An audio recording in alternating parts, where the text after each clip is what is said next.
What if one small act of kindness rewrote everything? Logan Carter wasn't a hero. He was just a small-town mechanic with calloused hands, a flickering neon sign, and a garage that had seen better days. He didn't have much, barely made rent some months, and the bills stacked up like junked parts in the corner of his shop. But one grey afternoon, as the last light dipped behind the pines, something unexpected happened. An old, wheezing sedan limped into his gravel lot. Steam curled from under the hood. Out stepped a young woman, mid-20s, exhausted, eyes heavy with worry, clothes wrinkled like she'd slept in them. She looked around nervously, clutching her phone like a lifeline. "I don't have any money," she said. Logan looked. "At the engine?" Then at her shoes. "I didn't ask for any," he replied. What he didn't realize then was that this moment would change everything.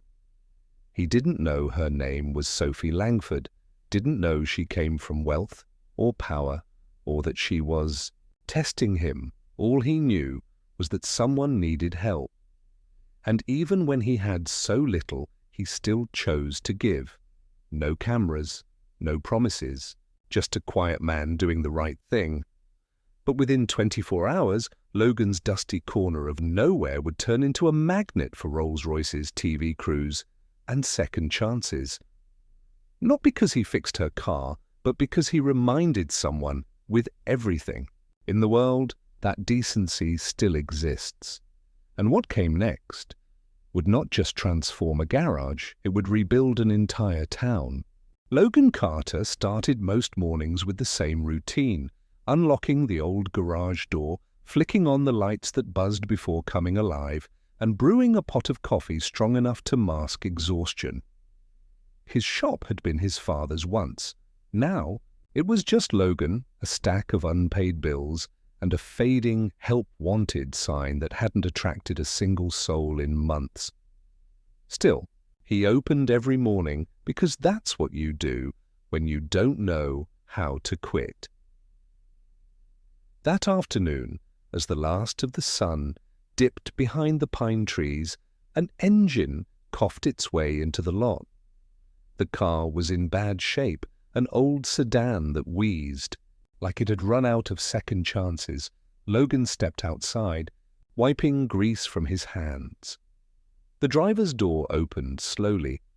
A woman emerged, maybe in her late 20s. She wore a faded jacket and jeans that had seen better years. Her expression was cautious, her grip on her phone tight enough to turn knuckles. "White." "Overheating?" Logan asked. She nodded, biting her lip. "I think so. I'm sorry. I didn't know where else to go."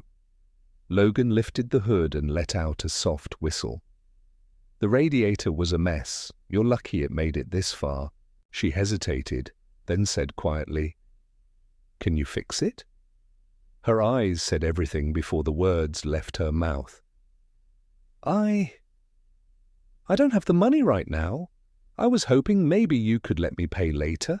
Logan paused. His mind flashed through. Overdue utility bills, the price of groceries, the foreclosure notice he'd shoved into a drawer. But his heart? It was louder than all of that. He exhaled. "Leave it here. I'll take care of it," she blinked. "Wait, really?" He gave a crooked grin. "I've been where you are." She wiped at the corners of her eyes. "Thank you. I promise I'll pay you back." He didn't expect to see her again, but he fixed the car anyway. And with that one decision, no contract, no cash, no expectations, Logan had just stepped into the most important moment of his life.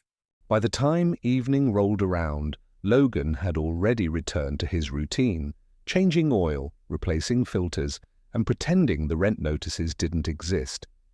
That's when he heard it. A hum. No, a purr, the kind of engine that didn't belong in a place like this. He stepped outside, wiping his hands again, half expecting some lost tourist. But what pulled into his lot made him freeze. A black Rolls-Royce Phantom, gliding across the gravel like it didn't notice the potholes. Behind, it came a silver Bentley, then 2 Mercedes G-Wagons, a Tesla Model X, and more, car after car, polished, pristine, and very much out of place in Willowbrook. Logan's heart began to race. He'd seen more rust than chrome in this town, and definitely nothing with leather seats and custom plates.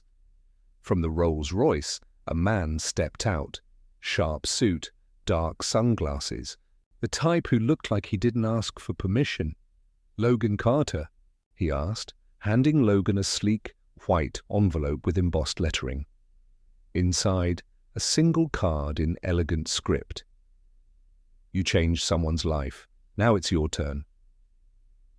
Before Logan could even process the words, the back door of the Rolls-Royce opened, and out stepped Sophie, but she wasn't the same girl with wrinkled jeans and tired eyes. Her hair was styled, her coat was designer. And her presence? It owned the space. Logan blinked. "Sophie?" She smiled warmly. "Actually, it's Sophie Langford. My family owns Langford Holdings." He stared at her, stunned. She continued gently. "I didn't lie. I said I had no money."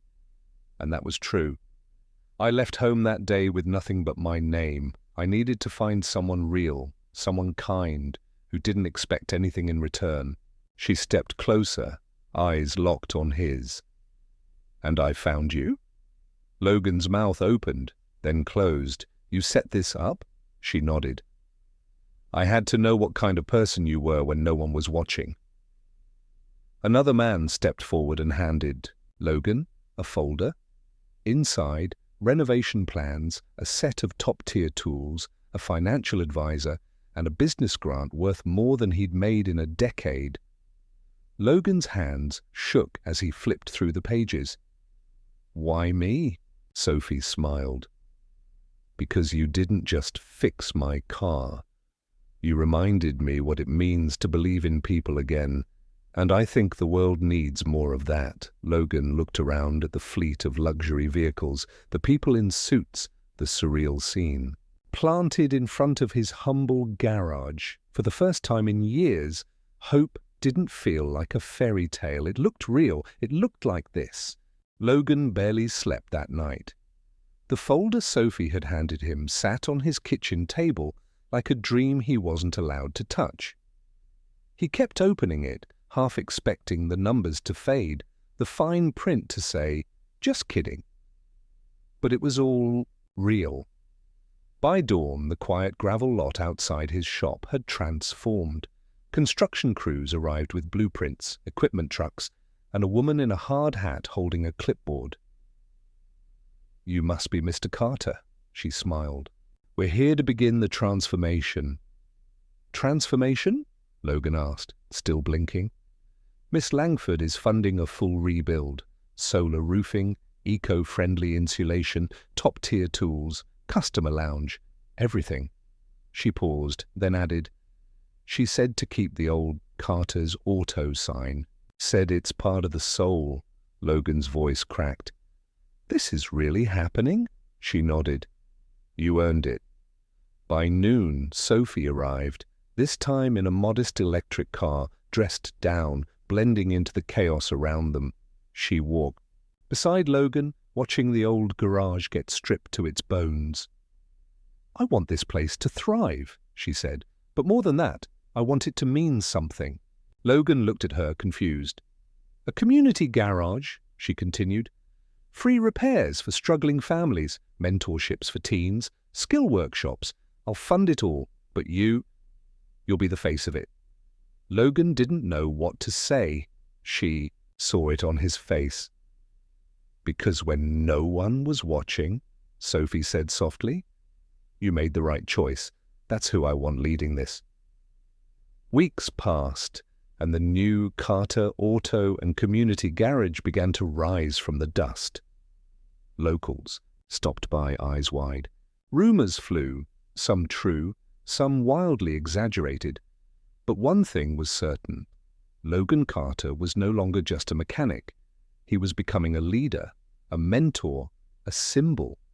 One afternoon, a teenage boy showed up, shoulders slumped, shoelaces untied. His name was Jaden. His mum worked 2 jobs. Their car had died nearby. Logan sent a tow truck, no charge. The next morning, Jaden returned. "Can I learn what you do?" he asked. Logan handed him a pair of gloves.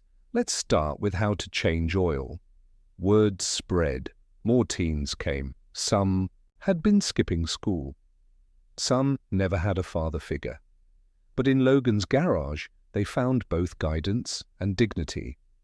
Sophie watched quietly, often blending in, never seeking credit.